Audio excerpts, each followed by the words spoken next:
Wow, congratulations to all Nigerians, all Tinubu supporters. Well done, well done, well done. So the man don't come, he don't come tell us in mind, and he don't come dey appreciate wetin be say e happen wey be say most people no even know about. So in the day here, they clarify us say the tori how they take collect the power from the people wey be say that they wear uniform wey come be like say they come be democracy, because na democracy now we dey so, and we don dey see how democracy take dey, you understand. So for those of una wey never see this video, wey be say our baba himself, the new president, the new sharp new chances don come update us. Mona see how the tori take jakpata.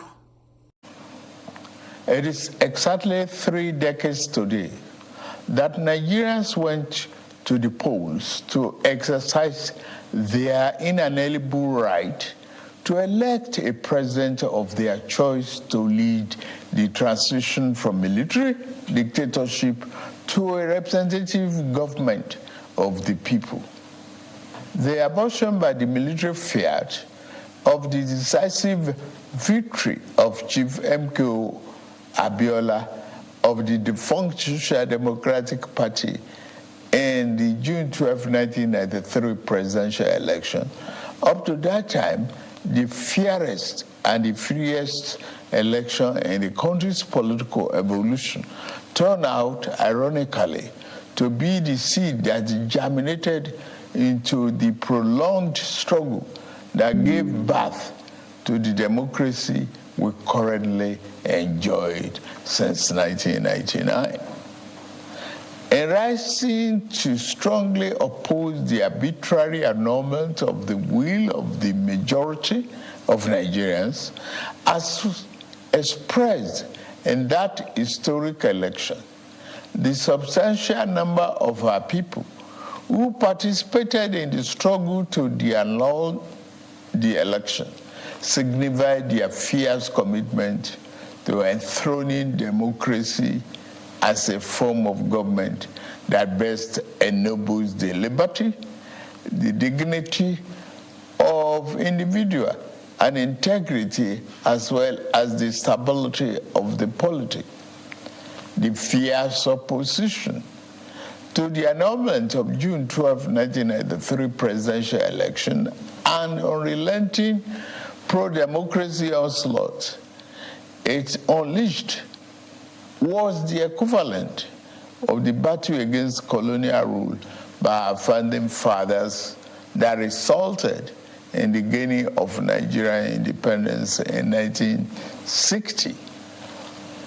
Just like the anti-colonial movement, the pro-democracy June 12 vanguard demonstrated once again the enduring validity of the 19th century historian Arnold Toynbee's eternal postulation that civilization and society experience progress as they are forced to respond to challenges posed by the environment. The unjust annulment of a widely acknowledged free and fair election was a challenge that elicited resistance by a resurgent civil society, leading ultimately to the attainment of our second independence, as exemplified by the return of democratic governance in 1999. Fellow compatriots, we celebrate a day that has remained a watershed in our nation's history, not just today, but for every June 12, for the endless future that our beloved country shall exist and work stronger and stronger. Generation of Nigerians will always remember themselves that the democracy that is steadily growing to become the defining essence of our polity was not gifted to us on a silver platter.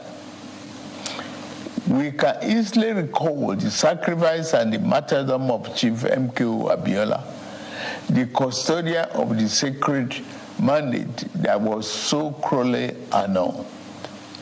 he sacrificed his life in unyielding patriotic defense of the ideals of democracy, as symbolized in his choice by his fellow countrymen and women as their duly elected president.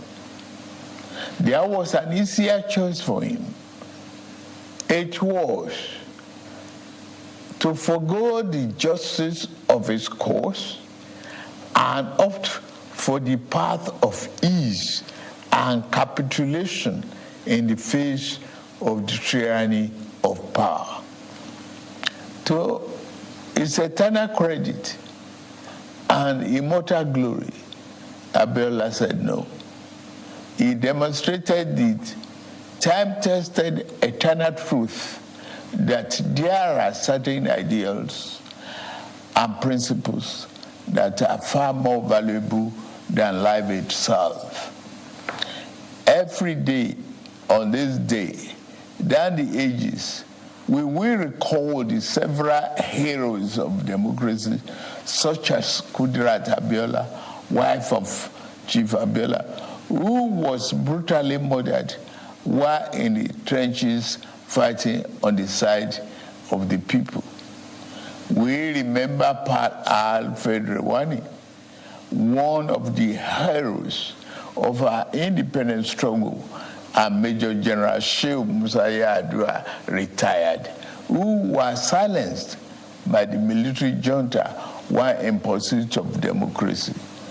They gave their yesterday for the liberty that is ours today.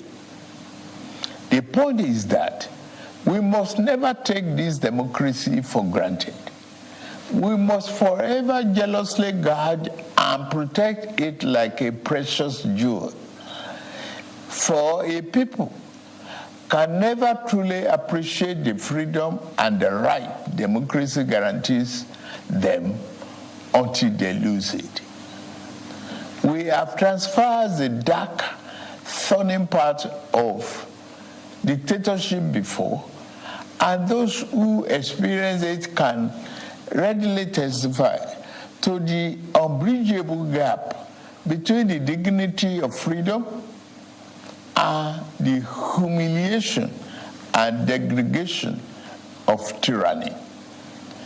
True, yes, rancorous debates, interminable wrangling, ceaseless quarrels, bitter electoral contestations may be perceived by some as the unattractive feature of democracy, but they also testify to its merits and value. This year, we held the 7th in the cycle of elections that have become sacred ritual of our democratic practice in this dispensation since 1999. That the polls were intensely contested is in itself positive evidence that democracy is well and alive in our land. It is only natural that even as those who won and experienced victory in various elections are elated and fulfilled, those who lost are disenchanted and disappointed. But the beauty of democracy is that those who win today can lose tomorrow, and those who lose today will have an opportunity to compete and win in the next rounds of elections. Those who cannot endure and accept the pains of defeat in elections do not deserve the joy of victory when it is their turn to triumph. Above all, those who disagree with the outcome of the elections are taking full advantage of the constitutional provisions to seek redress in court. That is one of the reasons why democracy is the best form of government invented by man. For Chief MKO Abiola, the symbol of this day, in whose memory June 12 became a national holiday, democracy is eternal. It is about rule of law and vibrant judiciary that can be trusted to deliver justice and strengthen institutions. It has become imperative to state here that the unnecessary illegal orders issued to truncate or abridge democracy will no longer be tolerated. The recent harmonization of the retirement age of the judicial officers is meant to strengthen the rule of law, which is a critical pillar of democracy. The reform has